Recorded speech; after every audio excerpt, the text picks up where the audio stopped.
Bonjour à vous et merci de me suivre sur cette chaîne, l'Académie de Roulette. Cette chaîne est dédiée à tous les joueurs en herbe, à tous les connaisseurs, à tous les non avertis, à tous ceux qui veulent éventuellement se creuser la tête et les méninges au travers de tout ce qui a été écrit sur la roulette. Alors, on va aujourd'hui dans l'Académie numéro 3 parce qu'elle fait suite à la réunion d'hier avec mon mentor Nasruddin. Nous allons voir jusqu'où peut monter une martingale. On voit ça tout de suite après le générique. N'hésitez pas, hein, abonnez-vous, mettez un pouce et partagez.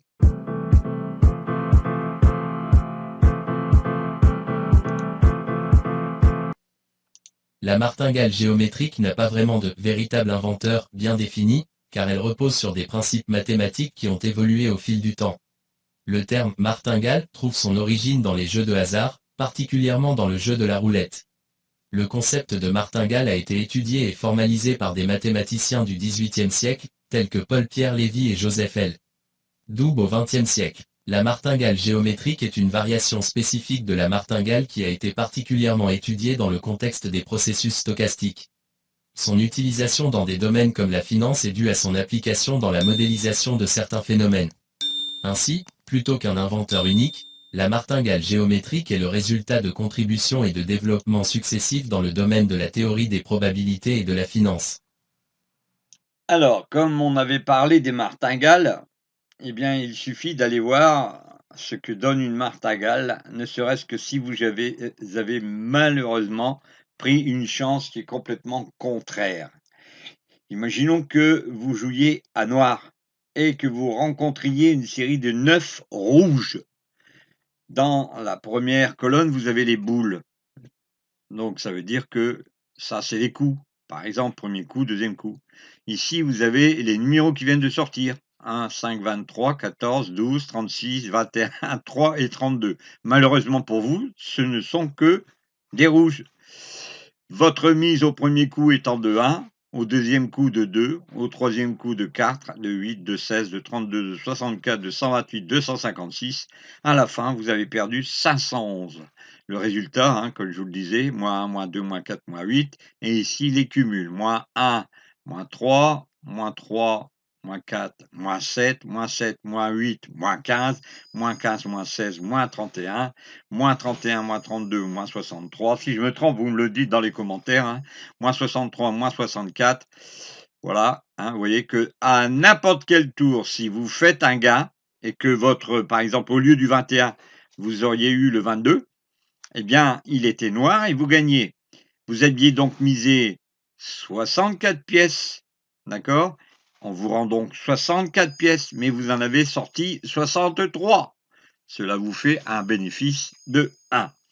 Quand vous regardez, si la série se poursuit, et ça peut arriver qu'une série de rouge ou de noir sorte, on a vu, au travers des roulettes virtuelles, plus de 28 tours comme ça, rouge ou à noir. Ça dépend bien sûr de la loi de retour à l'équilibre. Ensuite, au tour 28, cette somme-là, si vous mettez 1 euro, ça vous fait 134 millions d'euros. 217 728.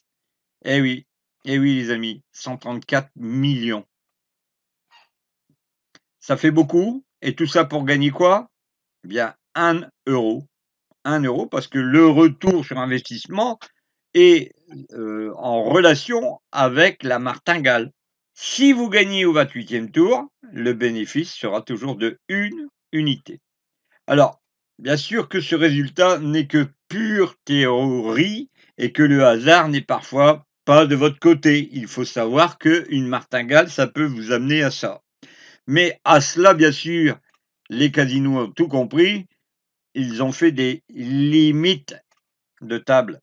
Les limites de table, pour certaines tables, eh bien, vous n'auriez pas pu jouer au-delà de la somme que vous voyez là. Et si eux, par exemple, ils vous arrêtent au 14e tour, eh bien, vous êtes perdant. Vous êtes perdant, les amis. Vous êtes perdant parce que vous ne pouvez pas aller au-delà. Et la table vous dit stop, vous ne pouvez pas aller au-delà de la limite de table. Donc, pour cette méthode, la fiabilité, ben, c'est 1, d'accord? Hein, je vous rappelle la fiabilité d'une méthode. L'investissement, bah, 0. La complexité, 4,5. Le rapport, 0,5. Et la moyenne de ce jeu, 6,20. Voilà. Donc ici, vous voyez que ce système n'est pas du tout envisageable. Mais alors, pas du tout. Parce que si vous sortez 134 217 728 unités, vous êtes perdant. Je vous l'ai dit, limite de table. Donc c'est une méthode avec laquelle vous n'allez pas pouvoir compter. Alors je vous rappelle que ce PDF, ce guide est à votre disposition sous cette vidéo. Vous pouvez venir nous rencontrer le vendredi.